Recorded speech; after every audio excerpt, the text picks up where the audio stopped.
Je suis retourné sur le fleuve. Il est plus bas de jour en jour. Les feuilles charnues des camalotes qui bordaient ses rives ont fait place à ces tiges desséchées. Bientôt, il n'y aura plus que des bancs de sable.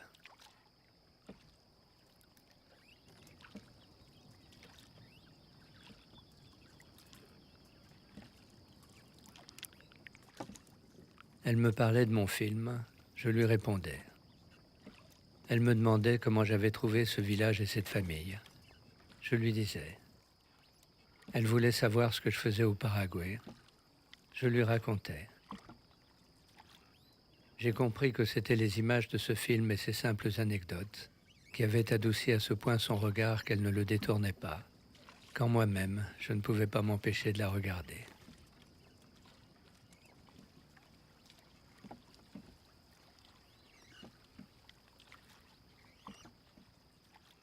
40 ans plus tard, Hugo Gamarra, le président de la Cinémathèque paraguayenne, a retrouvé mon film, m'a retrouvé moi-même, m'a invité au festival d'Asunción, m'a ramené dans la famille que j'avais filmée. Et moi, sans le vouloir, au hasard, filmant toujours, je suis descendu à la renverse, dans ma mémoire.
Vamos, lento, lento, lento.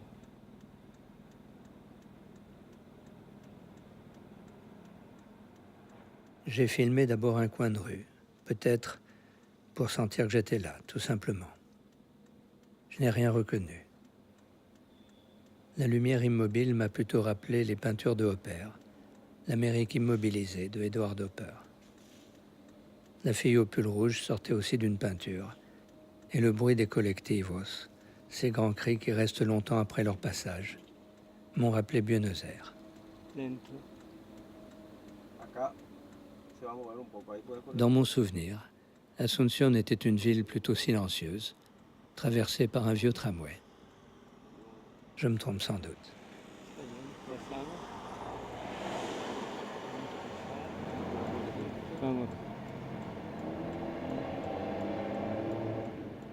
La nuit, je retrouve plus facilement la petite ville coloniale que j'ai connue. Asunción n'a pas tellement changé, elle a vieilli. Elle tombe de fatigue. C'est ce que je vois d'abord. C'est 40 ans de fatigue. Et puis, la ville abandonne. Les riches sont partis dans des quartiers résidentiels. Les pauvres retournent chaque soir dans leur banlieue pauvre. L'ancienne capitale de la province géante, la mère et la tête des provinces du Rio de la Plata, ressemble aujourd'hui à une ville de province.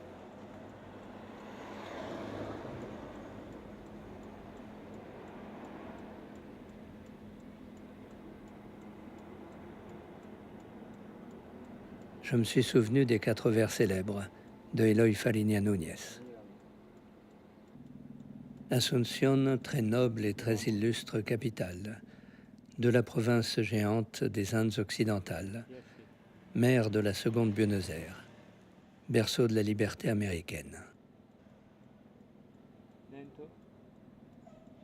Pendant 3 siècles, capitaine, évêque, tribun, franciscain, jésuite, communard et loyaliste ont remué toutes les idées politiques, essayé tous les régimes et laissé leur nom à ces rues désertes.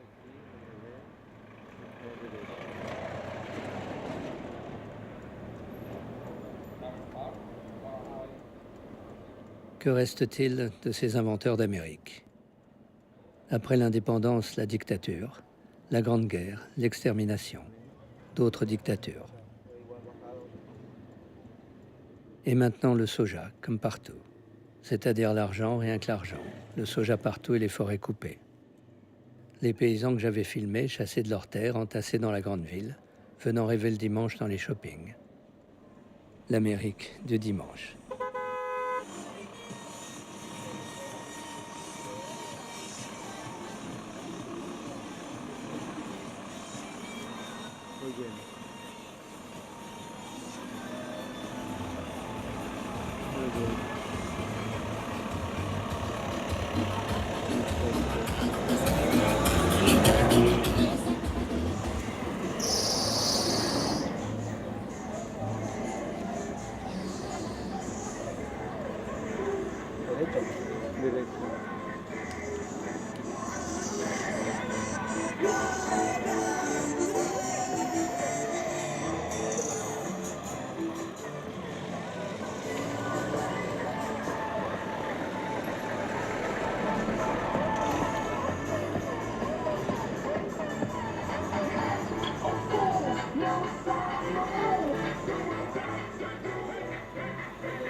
J'ai rencontré plusieurs de mes amis autrefois dans une galerie comme celle-ci, un soir de vernissage.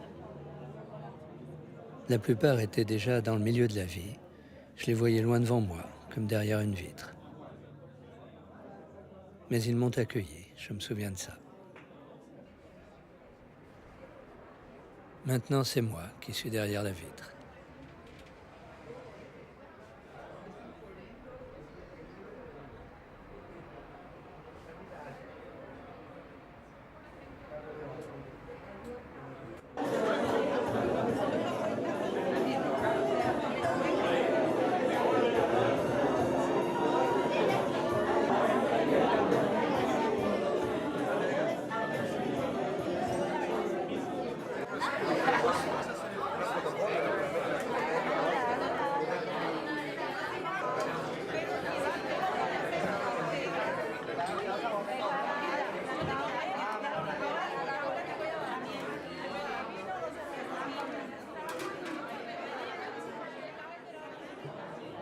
Les photos de Freddy Casco, l'exposante ce soir, m'ont rappelé quelques souvenirs aussi.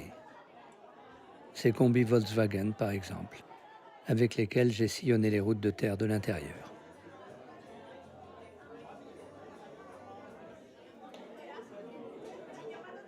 Toutes les photos étaient pareillement habitées ou hantées par différents fantômes, caudillismo, dictature, démembrement, disparition. L'exposition s'appelait d'ailleurs Malavisión, comme l'esprit de la nuit de la mythologie guarani, la dame blanche qui hante les forêts obscures et les nuits d'orage, en poussant des cris affreux.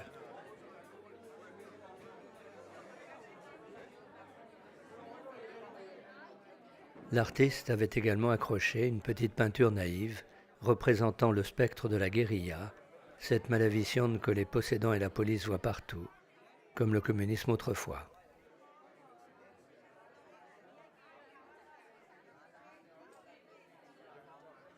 Quant à moi, j'ai pensé naïvement à la jolie institutrice que j'ai vue à l'aube, dansant seule dans un champ au bal de son école, et qui est devenue pour quelques mois ma novia.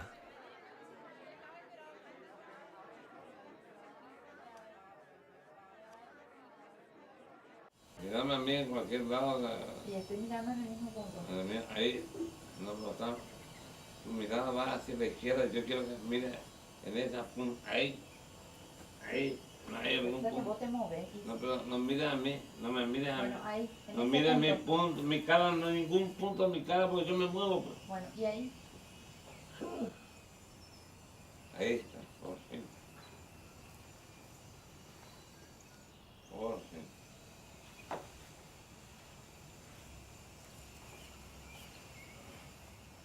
Ahí está.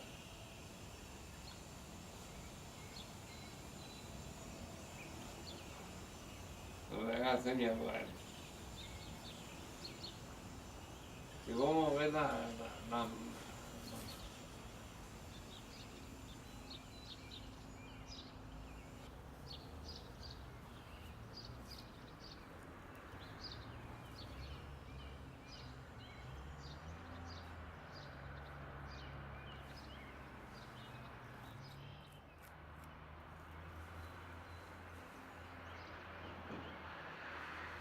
J'ai retrouvé mon vieil ami Herman Gugliari dans son atelier, en plein travail. Pendant qu'il cherche dans sa tête l'image de son modèle, je revois la maison d'autrefois. Le grand jardin, une forêt pleine de sculptures, vendue aujourd'hui à une banque. Les asados, les soirées avec la petite bande, le gros rire des pléiards. Les amis du Piscor à ma despedida. La tristesse de ma maîtresse indienne, l'autre femme, le désir fou sous les arbres, la dernière polka. Et Herman, toujours dans son atelier. Mais qu'est-ce que je savais alors de ce travail sans fin, de ces doutes, de cette volonté? Je les vois pour la première fois.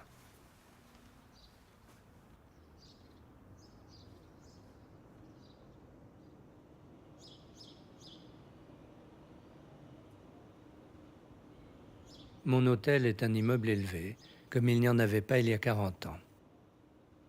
Mais je ne suis pas dépaysé. Je m'y sens déjà chez moi, comme chez deux vieilles tantes, silencieuses et ravies, qui me laissent parfaitement libre. Et même libre de les filmer la nuit, dans leurs robes surannées. Je sais très bien d'ailleurs qui sont ces tantes. Ce sont mes vieux amis, Herman, José Luis, Ramón, Lotte, Antonio, Gatto, tous ces artistes, ces poètes, ces journalistes qui m'ont donné leur amitié.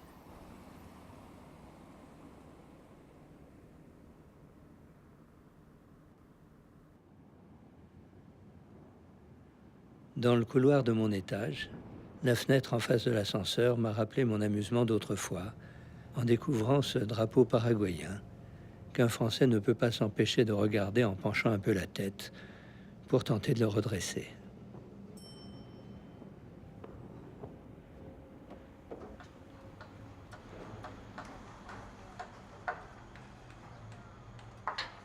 Ma chambre est au 6e et donne sur l'arrière de l'hôtel.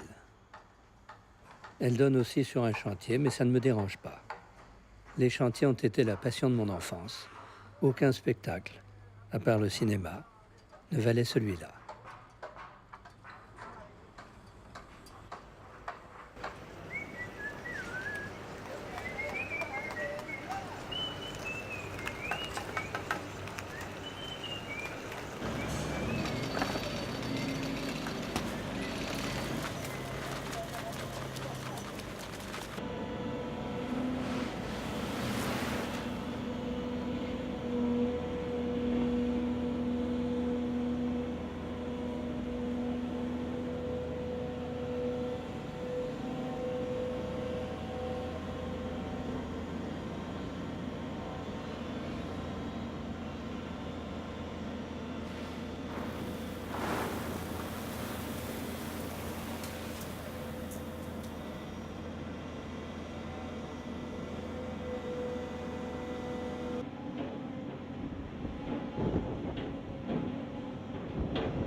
Je me suis renseigné sur la maison d'à côté, la maison Drapeau.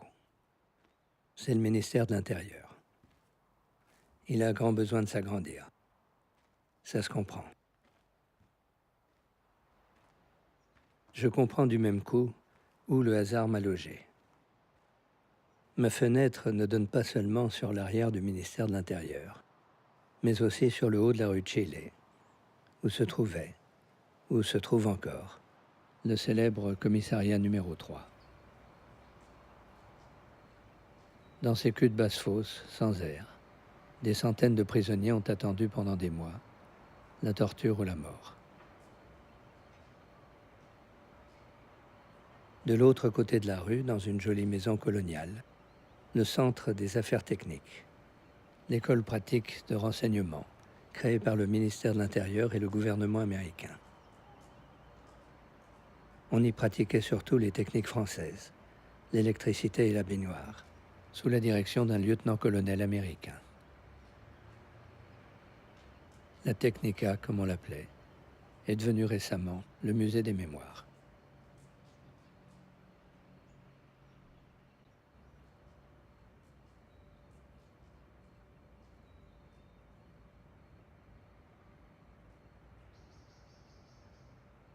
Les photographes que j'ai rencontrés ont publié un ouvrage collectif intitulé « Asunción, documents récents ». L'album s'ouvre sur ces fachadas, ces façades ou ces fantômes de la dictature qui hantent l'histoire du Paraguay et n'ont pas disparu avec Stroessner.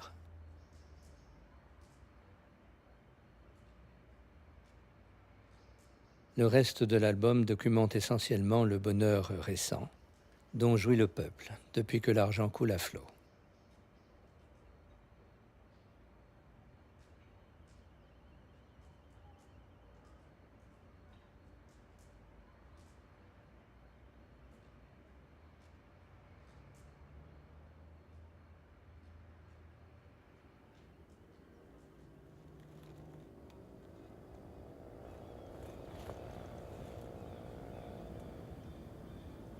J'accompagne Javier Medina, le photographe des fachadas de la dictature, sur l'ancien aéroport Alfredo Stroessner, dont le bâtiment était surmonté autrefois sur toute sa longueur du nom du dictateur en lettres monumentales. Seulement voilà, le nom du général n'écrase plus le petit bâtiment bien propre, et Javier ne voit pas du tout quelle fachada il pourrait en tirer.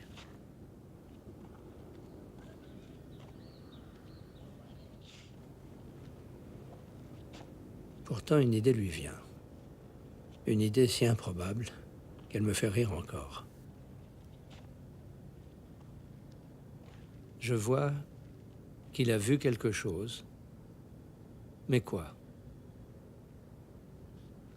Eh bien, il a vu ces deux officiers. Et dans sa tête, il pense, il me l'a dit plus tard, il pense à l'Angélus de Millet. La prière du soir en plein champ, l'homme et la femme penchés vers la terre, paix pour les hommes de bonne volonté. Et moi, je comprends tout d'un coup cette paix extraordinaire que j'ai ressentie ici même le jour de mon arrivée en 1966. La porte de l'avion s'ouvre, et c'était enfin le bout du tunnel, la paix, la fin de la guerre d'Algérie, la fin du cauchemar qui a obscurci toute mon adolescence. 8 ans de guerre, inavoués, inavouables. 8 ans de théorie contre-révolutionnaire, appliquée méthodiquement par l'armée française. Contrôle, torture, disparition.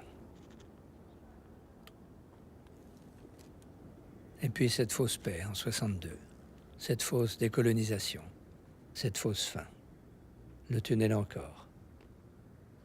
Jusqu'à ce moment précis de mon arrivée sur l'aéroport Alfredo Stroessner, le jour de mes 25 ans.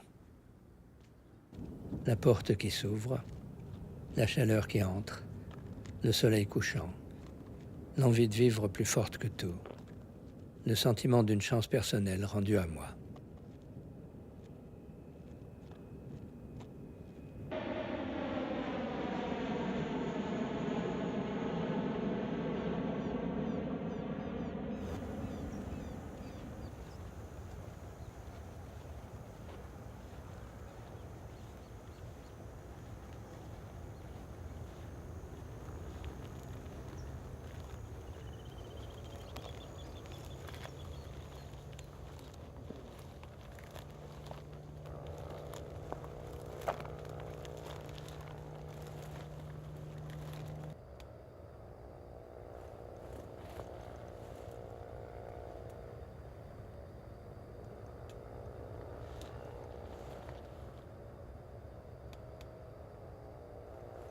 Tout au bout de l'aéroport, Javier a fini par trouver une fachada de la dictature dans ces Electras de l'ancienne ligne nationale paraguayenne.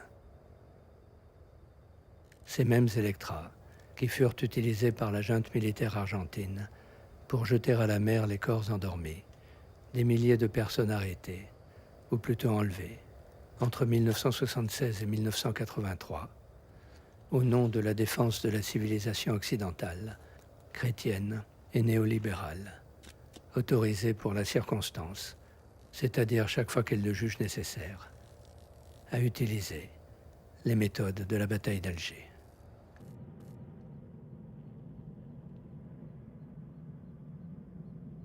Dans les grands centres de détention, les vols avaient lieu chaque semaine.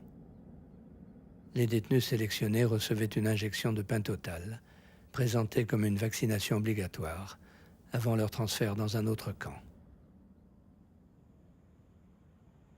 Les largages se faisaient au grand large pour éviter que les courants ramènent des corps vers le continent.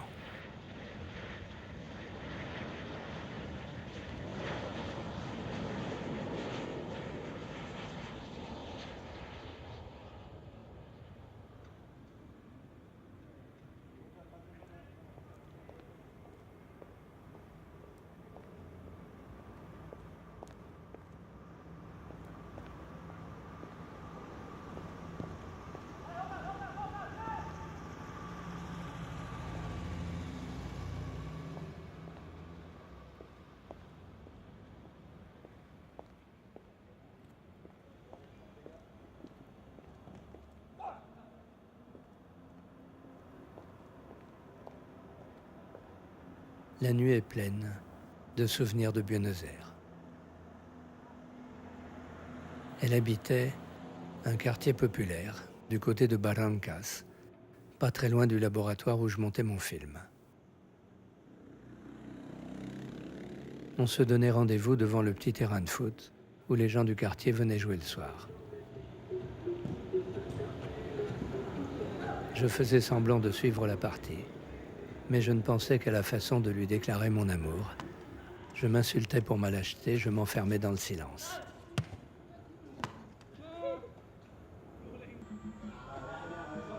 Maintenant, je m'arrête souvent devant cette petite cancha qui est juste à côté de mon hôtel.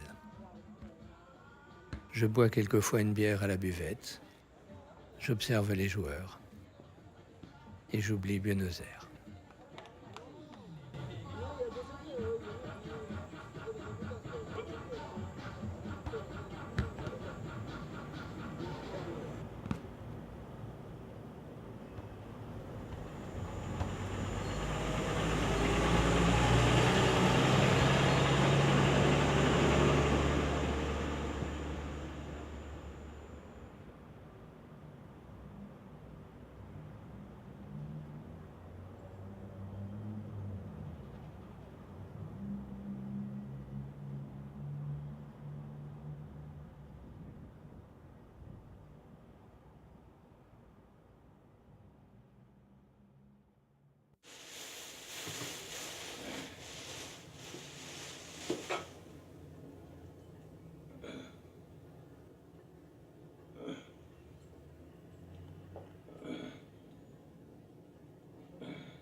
¿Qué te parece?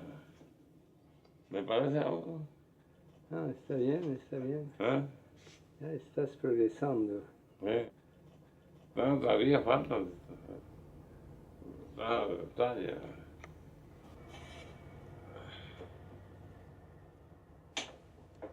Herman m'a montré la tête inachevée en disant « Il reste beaucoup à faire ». Puis il m'a raconté l'histoire de sa vocation de sculpteur. C'était à Noël, l'année de ses 7 ans. En jouant avec la crèche de sa mère, il avait cassé le petit Jésus. Que faire pour qu'elle ne s'en aperçoive pas?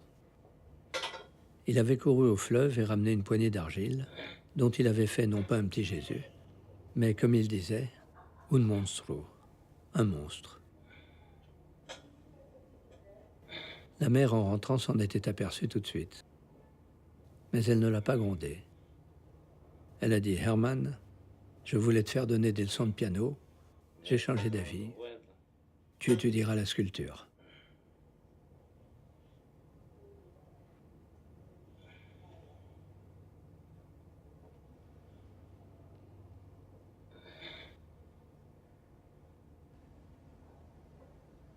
J'ai fait encore 3 ou 4 plans dans la chambre de Herman.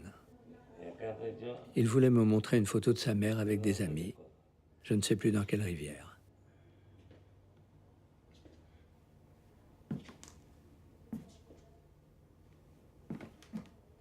Et puis il est sorti. Je ne l'ai jamais revu.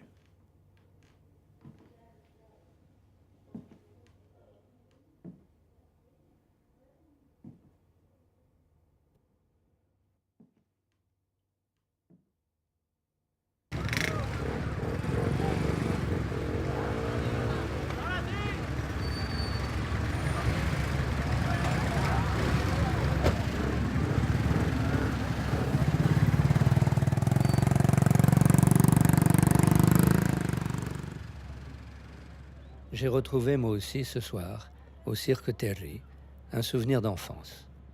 Mon premier souvenir d'un film. C'était un western. Les cow-boys, assiégés par des peaux-rouges criards, se défendaient avec des pistolets extraordinairement longs. J'ai longtemps cherché ce film. Si je l'avais trouvé, il me semblait que j'aurais retrouvé mon enfance. Mais comment retrouver son enfance quand on a pris le parti des Indiens?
Il y a une image de la guerre d'Algérie qui me hante encore, comme elle m'a hanté il y a 50 ans.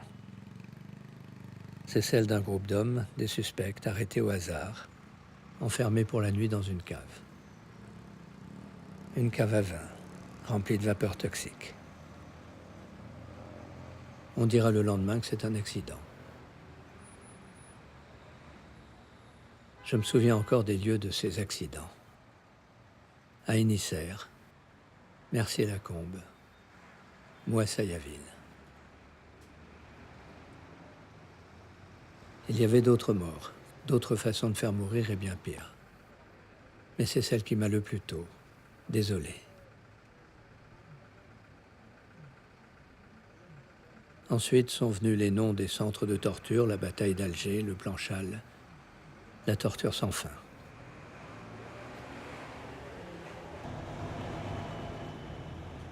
J'avais dit que je ne ferais pas mon service militaire, que je serais insoumis.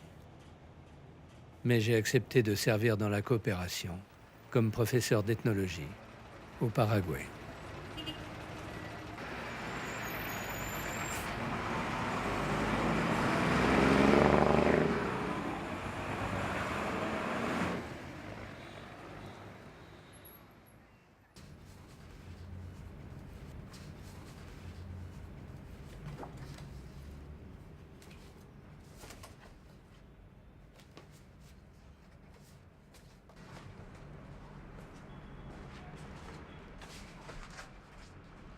Más o menos así.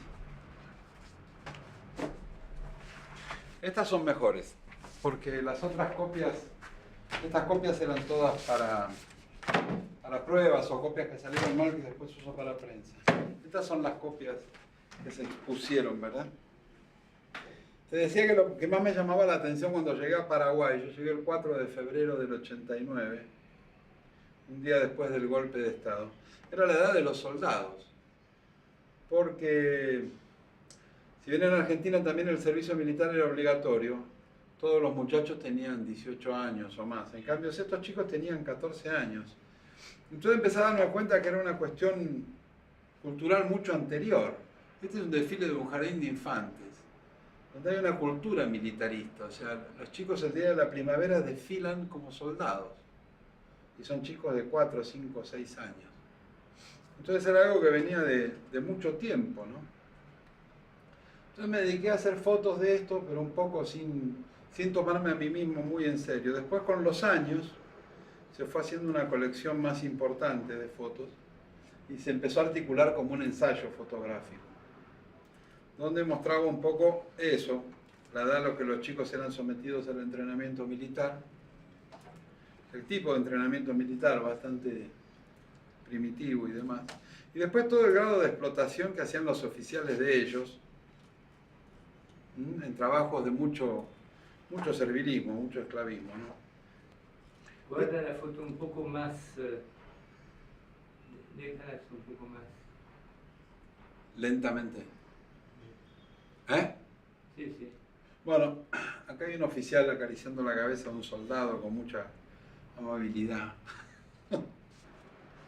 Bueno, y los explotan en todo tipo de trabajos. Decía, este es uno. Por ejemplo, se presupuestó acá la demolición del hospital militar en manos de obreros y lo terminaron haciendo los soldados. Evidentemente no recibían salario alguno. O este que trabaja en una olería privada de un general. Esta fábrica de tejas y de ladrillos no es del ejército. Y sin embargo todos los soldados trabajan por el plato de comida. Enséñamela.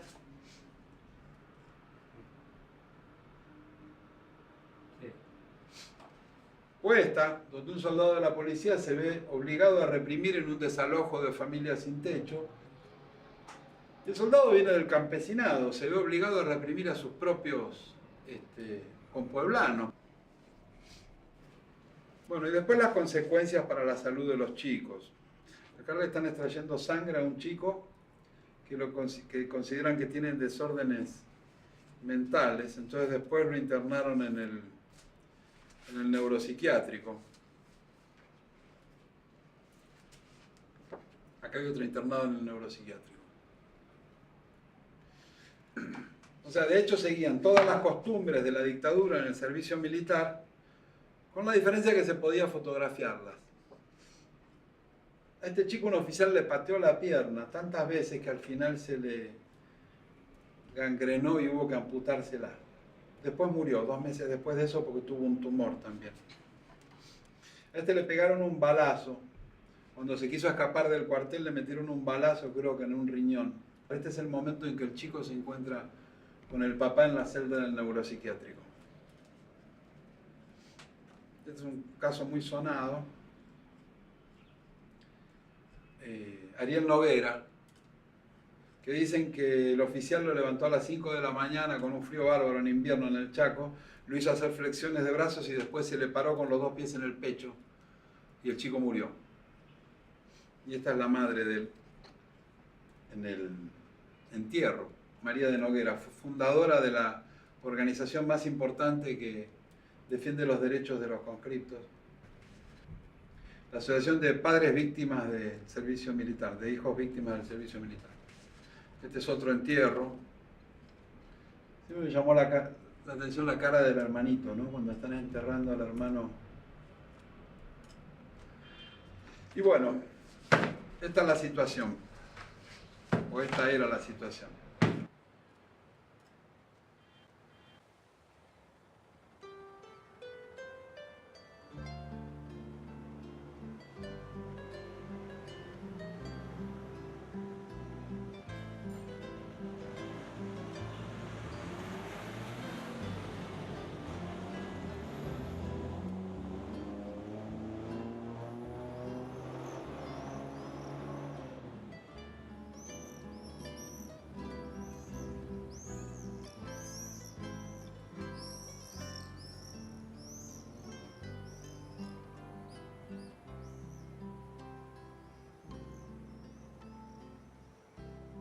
Quelque chose m'a forcé à regarder, à filmer, ces grands immeubles en béton souvent délabrés, qui parsèment aujourd'hui le centre historique d'Asunción. Quelque chose me force, c'est-à-dire essaye de se forcer un chemin vers moi. C'est peut-être ce sentiment de paix, cette promesse de bonheur, que j'ai ressenti en arrivant sur l'aéroport d'Asunción.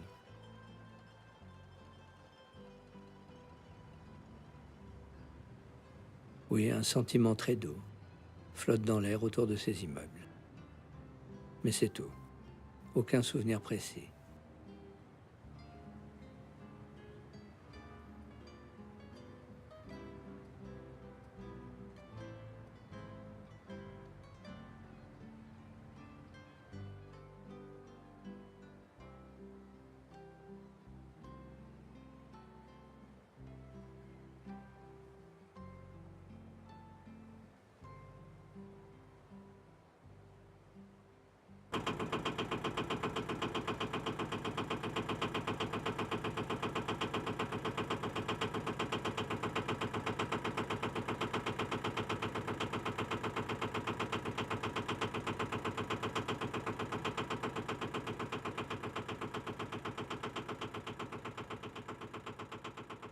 J'ai pris la première lancha du matin pour voir Asunción au lever du soleil. En attendant, je pense à la dictature.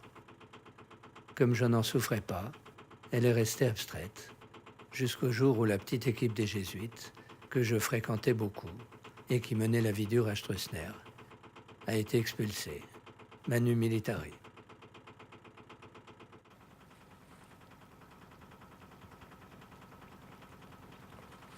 J'ai souvent imaginé ce moment. Le départ la nuit du quai de la douane, la lancha familière avec son odeur de gasoil, le cognement du moteur qui rebondit sur l'eau, le prisonnier menotté, les policiers impassibles. Et puis l'arrivée, du côté argentin du fleuve, du côté de Clorinda, comme l'a décrite José Luis Apillar. La petite plage boueuse, les traces des pas du déporté qui se remplissent d'eau derrière lui, la lancha qui s'éloigne, l'homme qui reste, les lumières d'Asunción qui clignotent au loin.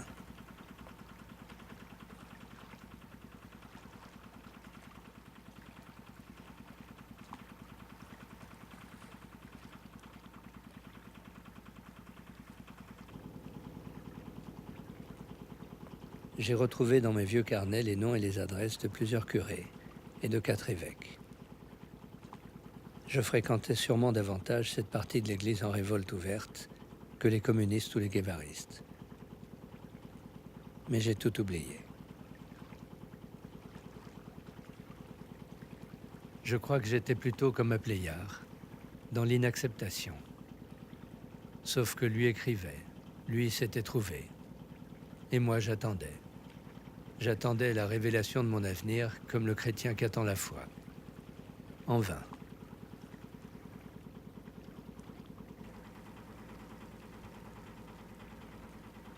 J'ai retrouvé aussi dans mes vieux papiers le scénario que j'avais écrit avant de partir au Paraguay. C'était une histoire très romantique d'adolescents désespérés. Je l'ai réécrite en espagnol et située sur les bords du lac Ypacaraí, dans une grande maison coloniale où je flirtais avec la jeune fille de la famille. J'étais loin d'imaginer alors que je finirais par filmer une famille de paysans dans un rancho d'une seule pièce de l'arrière-pays.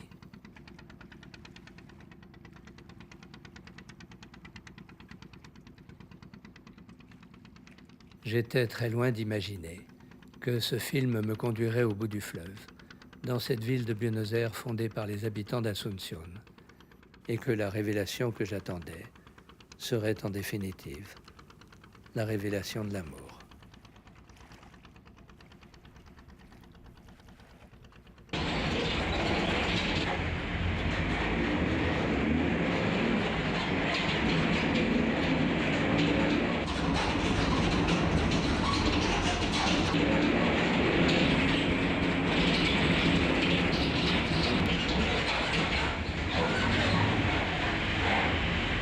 Aceite natura 10.000 aceite, jabón de polvo solo 3 paquetes por 10.000. Jabón de polvo solo 3 paquetes por 10.000.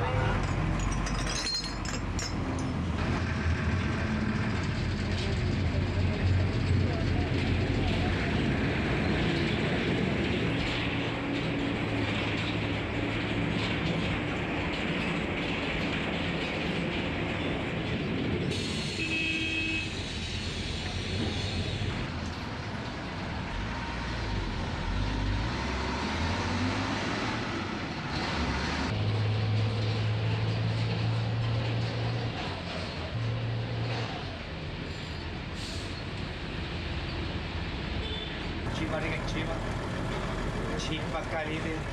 Mira, che. ¿Cuánto pega? Mira, Pablo.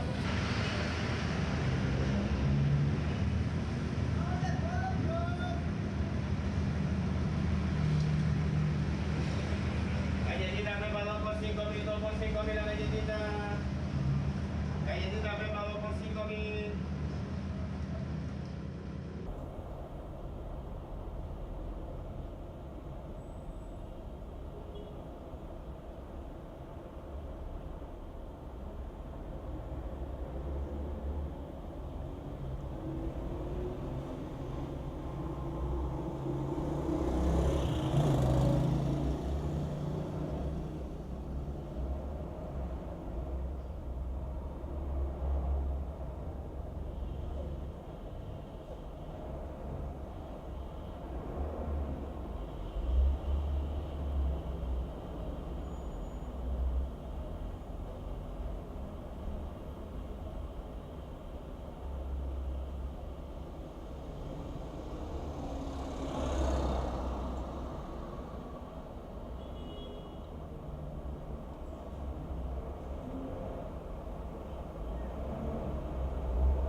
Dimanche, j'ai filmé en descendant vers le centre un collectivo partant dans le ciel, un parking avec une déclaration d'amour, l'Indien triste du coin de la rue Chile et de Général Diaz, le maréchal Lopez courant après des petits nuages, après avoir sacrifié tout son peuple. La dictature de la publicité et le vieux cinéma Victoria, où j'ai présenté à la semaine du cinéma français Au hasard Balthazar de Robert Bresson. Enfin, comme tout le monde, je suis allé au shopping pour profiter de l'air conditionné.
Quelques jours après mon arrivée au Paraguay, une tormenta m'a surpris dans la rue. J'ai cru pouvoir traverser. J'ai été emporté par le courant sur 200 mètres. Quand je lui racontais cette mésaventure, elle faisait semblant de s'inquiéter. Mais quand je lui parlais de mes relations avec les jésuites, avec les écrivains comme Aplayard qui se moquaient de la dictature, avec les jeunes journalistes qui continuent à faire leur travail, elle cachait mal son inquiétude.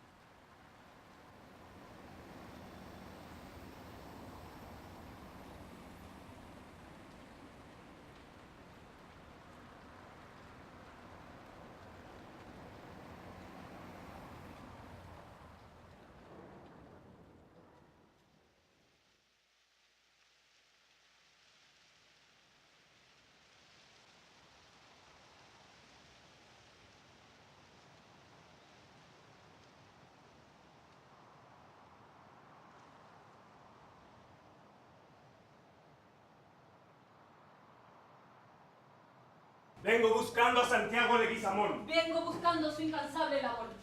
Santiago, gran compañero, nacido un 26 de marzo de 1950. Venimos buscando sus palabras guardadas en el viento, buscando sus años de lucha. Los reclamos consensuados y van a desfilar si quieren más de poder llenar por lo menos unos 100 metros. Mes amis Mario et Antonio m'ont invité à cette petite réunion en souvenir d'un journaliste assassiné pendant la dictature.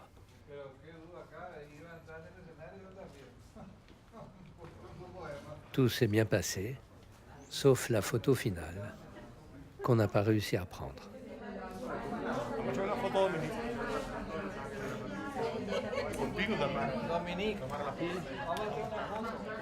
Ahora que yo ya me voy siempre. Marcelo. Se vaya se fue también. Marce. Yo me tengo que buscar la león. Alguien va a No tantos, pero poner algunos artículos. Sale muy clara. Bueno, para la posteridad. Podemos poner más. Sí, bueno, y nos ponemos más acá. Adentro entonces, dentro del techito. Enfrente y de este lado. No, pero lo que pasa es que la... Ahí se va a tener que sacar. Acá está la luz. Pero salió muy blanca, pues.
Viva Paraguay,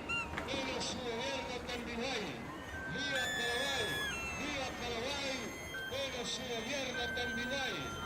su gobierno actual de usurpadores, de estafadores, de ladrones que pisotearon la voluntad democrática de 800.000 paraguayos y paraguayas. ¡Viva Paraguay! ¡Viva Paraguay! ¡Menos su gobierno con Uruguay! Devant le Panthéon des héros, une petite manifestation a lieu tous les jeudis pour dénoncer le coup d'État. Le vice-président Federico Franco, dit Frauderico Franco, a renversé le président élu par une parodie de jugement qui a duré moins de 2 heures et qui rapportera gros à Monsanto, à Coca-Cola, à Rio Tinto et à Frauderico bien sûr. Tous les pays de la région ont condamné ce golpe. Mais le président des États-Unis d'Amérique, le seigneur des drones, a invité Franco à dîner et tout est rentré dans l'ordre.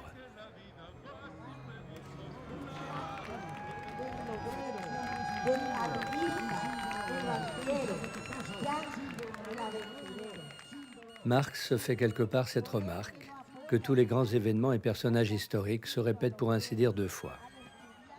La première fois comme tragédie, la seconde fois comme farce.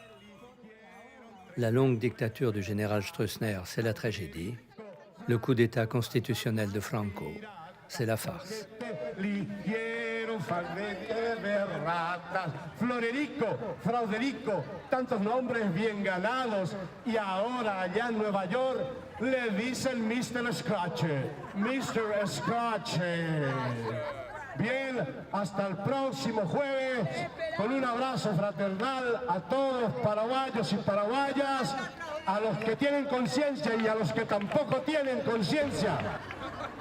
Porque Upeite con esa peata van a abrir los ojos y van a estar con nosotros porque finalmente estar todos juntos es para que trabajemos con todos juntos.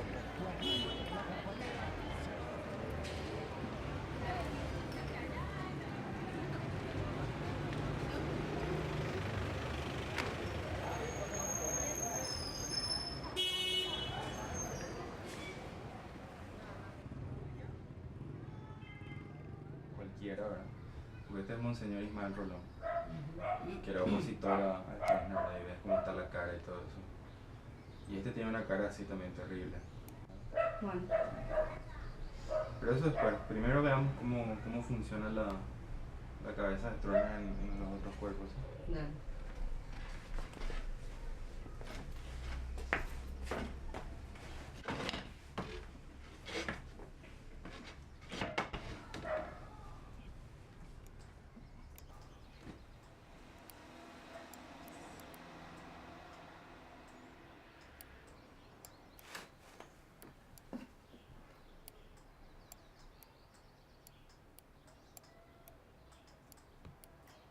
Après les photos hantées de l'exposition Malavisión, Predicasco et sa femme travaillent à un nouveau projet, inspiré à la fois par les films d'horreur américains et les photos truquées de l'époque soviétique.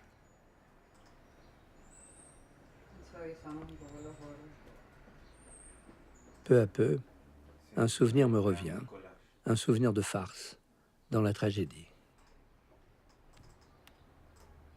C'était en 69. L'année avait commencé par des manifestations étudiantes réprimées dans le sang. Quelques mois plus tard, Stroessner saisit la première occasion pour régler aussi ses comptes avec les jésuites, accusés de nourrir la révolte dans les campagnes. Il le fait si violemment que l'Église réagit. Excommunication du ministre de l'Intérieur et suspension des messes dans tout le pays. Le ministre, qui devait marier sa fille la semaine suivante, se jette aux pieds de l'évêque. L'Église pousse son davantage et suspend la procession de la Vierge de Caacupé que le dictateur portait toujours lui-même sur sa robuste épaule. Et là, non. La photo montre Stroessner et ses sbires allant à Caacupé, notifiant à l'évêque consterné, en riant de bon cœur, que ça, non. Sa procession, non. Et tout est rentré dans l'ordre. La procession a eu lieu avec plus de policiers que de fidèles. Les étudiants sont restés en prison et les jésuites en exil.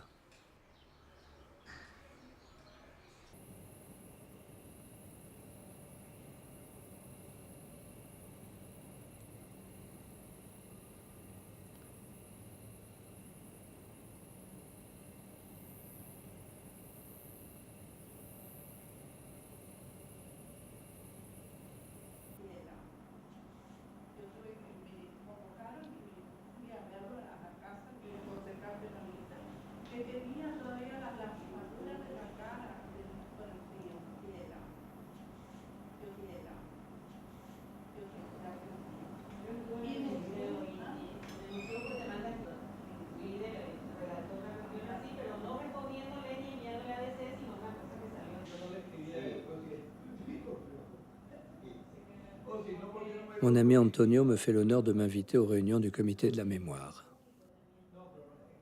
Il y a beaucoup à faire. En fait, il y a tout à faire. Avec les archives de la terreur, c'est-à-dire les archives du plan Condor, découvertes ici il y a 20 ans et dont on ne fait rien. Avec les disparus, les centaines de disparus qu'on ne retrouve pas. Avec les survivants qui n'ont pas de quoi vivre. Mais on se réunit ce soir pour une autre raison aussi. La famille de Stroessner a demandé le retour des cendres du dictateur. C'est légitime. Mais elle veut le faire en grande pompe. Cortège, manifestation, meeting. En somme, le retour du bon vieux temps. Et là, non. On ira et on fera face.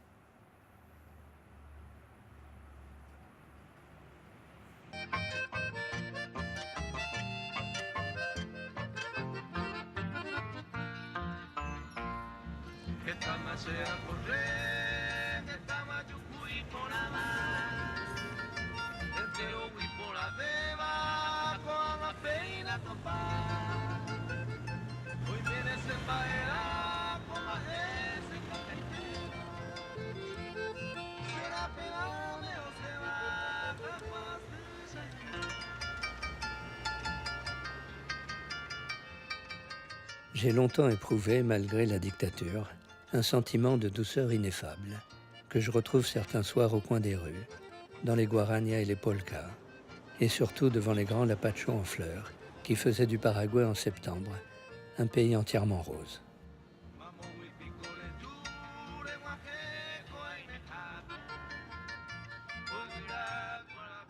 J'avais beaucoup d'amis, moitié artistes, moitié militants. J'avais une jolie maîtresse. J'avais une position sociale puisque j'enseignais à l'université catholique.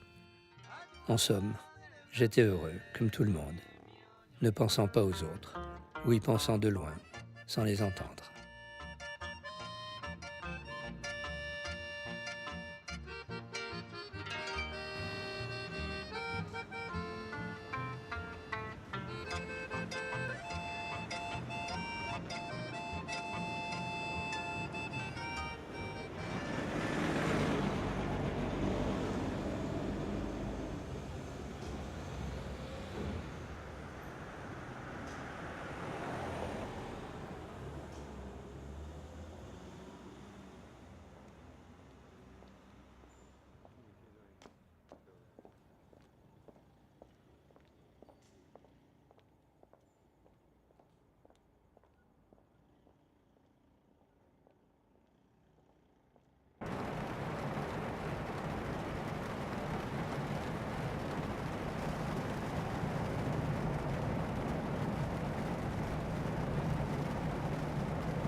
Je suis sorti d'Asunción pour aller dans le lointain village où j'ai tourné mon premier film. Je m'arrêterai en route pour voir Ediltrudis Nogueira, une des fameuses potières de Tobati.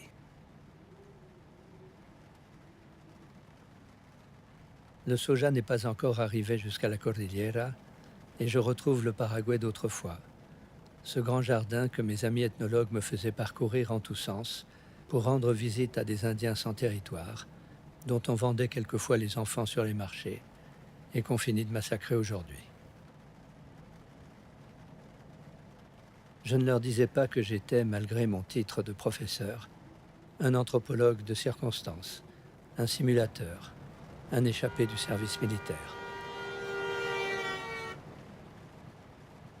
Je ne leur disais surtout pas que ma seule préoccupation était le cinéma, dont j'attendais toutes sortes de révélations, dans un état de désir et d'angoisse, car je n'avais pas encore essayé, je ne savais pas, si la machine magique produirait sa magie entre mes mains, ou si elle ne montrerait rien d'autre que ce qu'on peut voir avec les yeux. Et c'est pour ça que j'ai fait mon premier film.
Le lendemain matin, Edil Trudis faisait tourner son moulin d'argile et je me croyais presque revenu dans le monde que j'ai connu autrefois.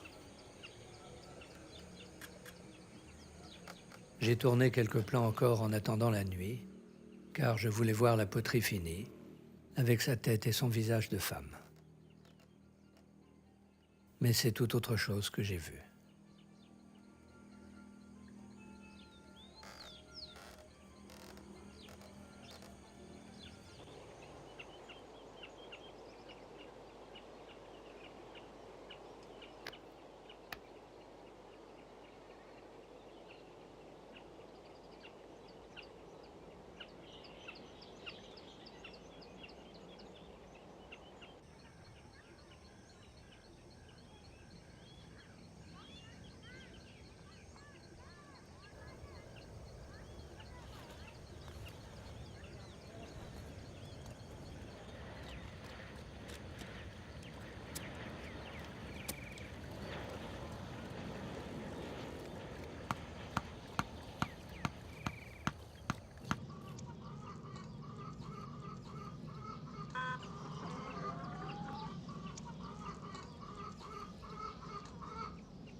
Je vous revois.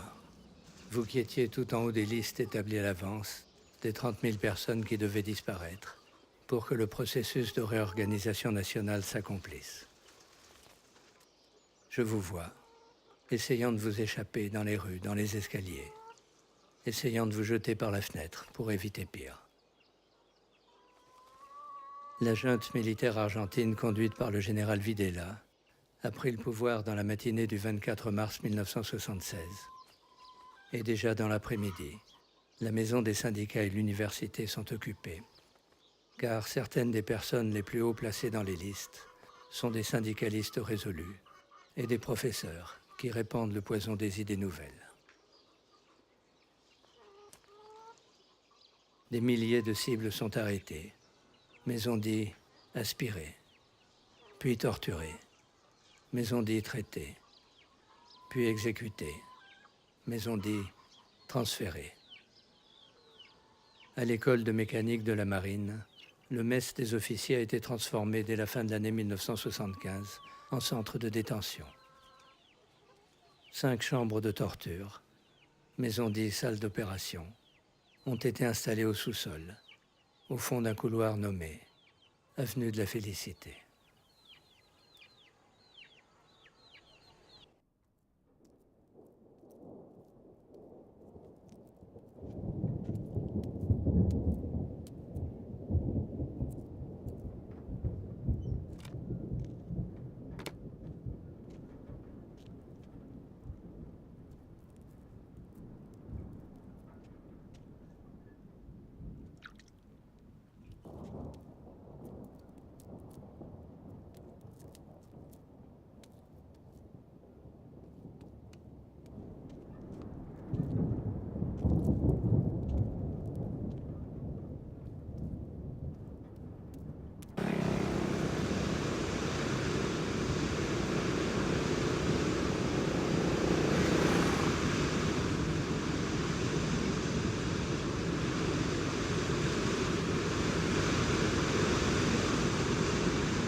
J'ai appris le coup d'État qui frappait l'Argentine après mon retour en France.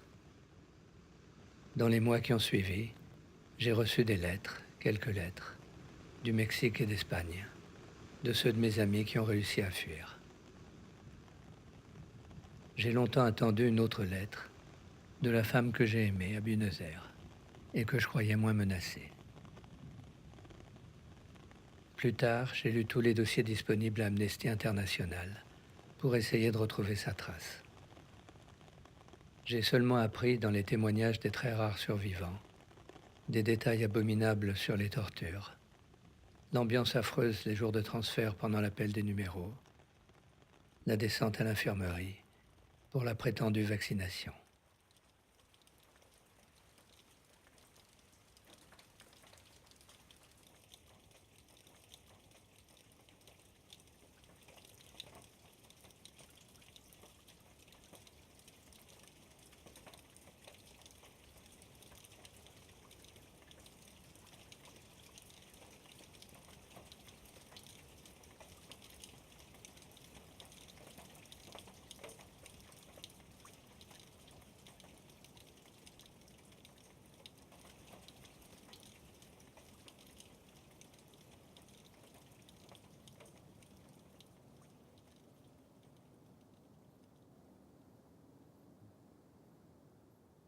J'avais fait une croix sur l'Amérique du Sud tout entière.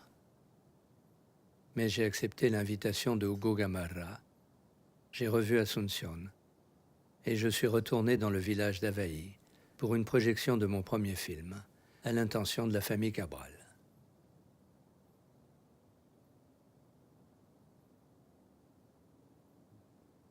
Je lui disais, la famille, c'est le curé qui me l'a indiqué. Les parents étaient des franciscains du 3e ordre. Ils avaient 8 enfants, dont une seule fille, qui était ma préférée. J'ai vécu avec eux dans ce rancho d'une seule pièce pendant les 3 semaines du tournage.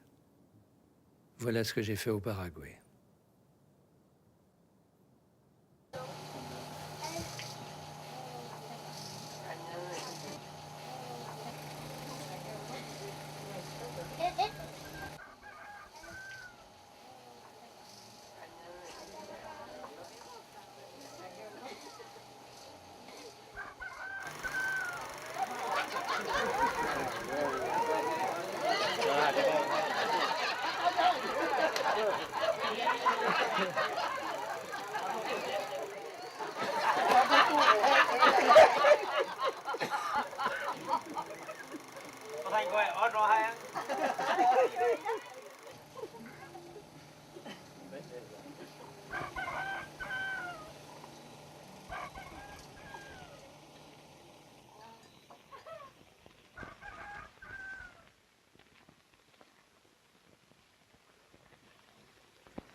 Damos gracias, Señor, por todos los beneficios que de vos hemos recibido, que seamos alabados por los siglos de los siglos. Padre nuestro que estás en los cielos, santificado sea tu nombre, venga a nosotros tu reino, hágase tu voluntad, así en la tierra como en el cielo. El pan nuestro de cada día, danos el hoy y perdónanos nuestras deudas, así como nosotros perdonamos a nuestro deudor, y no nos dejes caer en la tentación, mas líbranos del mal. Salvado sea el Santísimo Sacramento de la Excelencia María, Nuestra Señora, concedida ascendencia de pecado original. Amén. Padre nuestro que está en los cielos, santificado sea tu nombre, venga a tu reino, hágase tu voluntad, así en la tierra como en el cielo.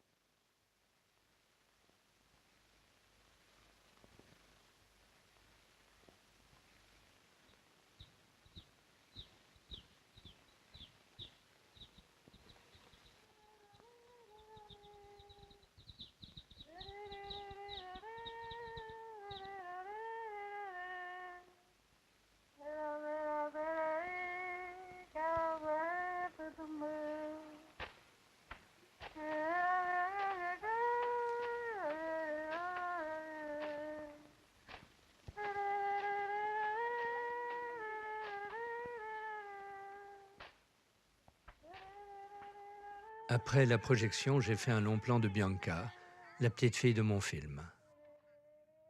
D'autres m'ont reconnu, elle me revoyait. Elle me revoyait tel que j'étais sur le seuil de ma vie, c'est-à-dire encore sur le seuil, encore avant, et déjà plus tout à fait comme avant. Les semaines passées dans cette famille de paysans franciscains, l'expérience du travail et de la fatigue, l'expérience du cinéma ont orienté ma vie. Mais ce n'est pas le cinéma, malgré tous ses pouvoirs, qui m'a fait franchir le seuil. C'est la main bien réelle qui a poussé la porte, quelques mois plus tard.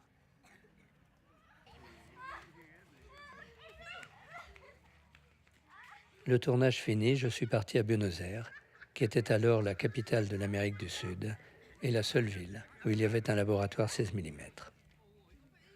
J'y suis resté plusieurs mois, je me suis fait des amis, j'ai presque pris racine. À la fin du montage, un ami cinéaste a organisé une projection chez lui. Il y avait des ethnologues, des artistes, des militants paysans, des réfugiés politiques et une femme de 30 ans que j'ai toujours appelée la plus belle de Buenos Aires et qui n'était peut-être pas si belle, mais qui avait, comme on dit, un charme inexprimable.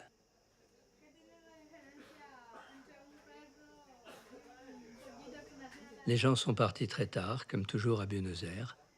Elle est restée. À la fin, je l'ai raccompagnée. Je l'ai raccompagnée 10 fois peut-être, je ne sais pas. J'avais perdu tous mes moyens.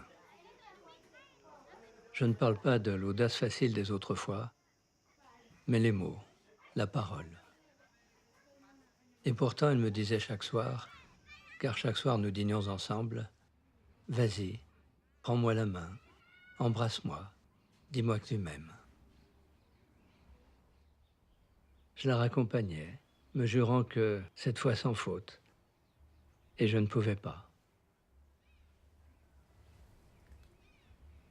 C'est elle qui, sans rien dire, une nuit, a retenu la porte derrière elle. Dans le petit vestibule, elle s'est recroquevillée sur le canapé. Elle a dit « J'ai peur. J'ai peur que ça ne soit très important pour moi. » Puis elle m'a fait l'amour, et je ne l'avais jamais fait.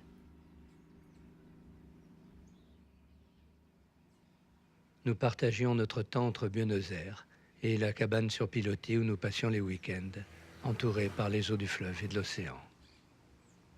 Nous passions notre temps à dormir ensemble.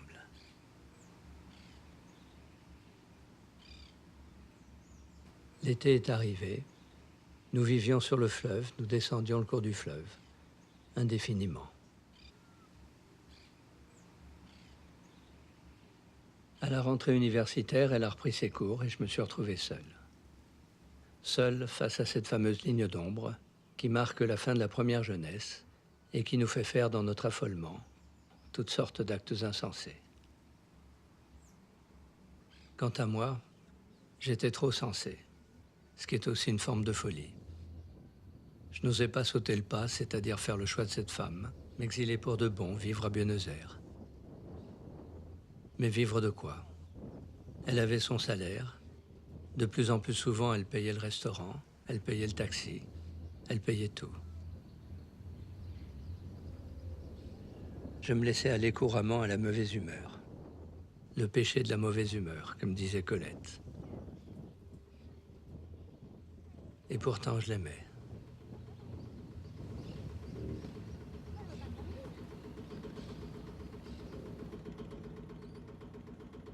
Un jour, nous avons pris un bus pour le centre. J'étais furieux sans raison. Je ne sais pas ce qui m'a pris. Quand elle est descendue, je ne l'ai pas suivie. Elle est descendue et moi pas.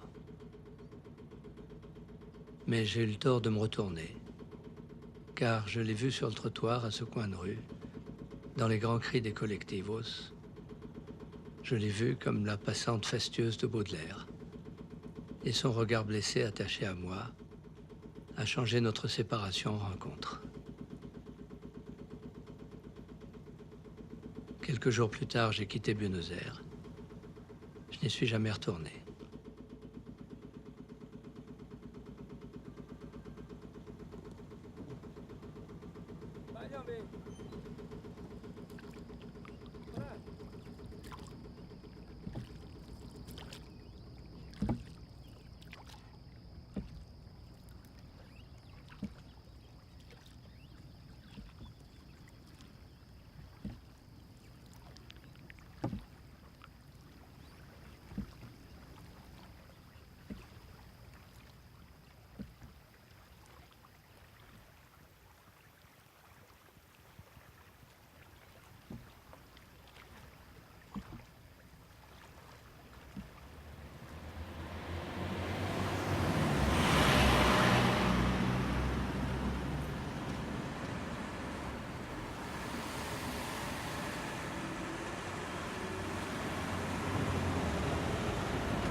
Mamo wipikore ture waheko aimehape Pura kwa la ame sanyo mi